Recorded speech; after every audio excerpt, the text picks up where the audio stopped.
Azərbaycan gəncinin parlaq nümayəndəsi, vətənimin dünyaya yayılan bir haqq səsi Leyla Əliyevadır. Vətənin qürurudur, müasir dünyamızda o gənclik simvoludur. Ədalətə səsləyir Leyla bəşəriyyəti. Həqiqətdir dünyada onun böyük niyyəti. O səsləyir yatmışlar qoy yansın yuxudan. Erməni vandallığın dünyaya edir bəyan. Nədən dünya hələ də susubdur Xocalıya? Vandalizm yenidən doğulubdu dünyaya. Budurmu insanlığın soyqırıma baxışı? Dünyada vandalizmin əzilsin gərək başı. İkili yanaşmalar artıq dayanmalıdır. Uyumuş o vicdanlar artıq oyanmalıdır. Leyla xanım yolundan bir anda dönməyəcək. Qəlbində yanan atəş közərib sönməyəcək.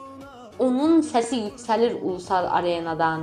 Onun səsi yüksəlir möhtəşəm tribunadan. Onun səsi yayılır bütün yer kürəsinə. O bütün əngəllərə mərdliklə gəlir sinə. O İlhamın qızıdır. O da bir Asenadır. O Mehriban xanımın sevimli övladıdır.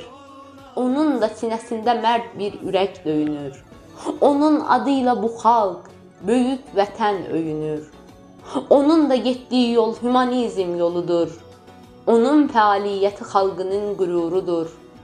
Dünyada mövcud olan müxtəlifliyi, qorunması yolunda Leylanın etdikləri nə bir saya gələcək, nə hesaba gələcək. Gör nə qədər işləri Leyla edibdi gerçək. Mərhəmətdən yoğrulub Leyla xanım elə bil. Onun əməllərini yazmaqla bitən deyil. Hər işi bir örnəkdir. Hər işi bir ənənə. Nə xoşbəxt o xalqa ki, nə xoşbəxt o vətənə. Leyla kimi övladı, Leyla kimi qızı var. Onun yoluyla gedib çoxalacaq Leylalar.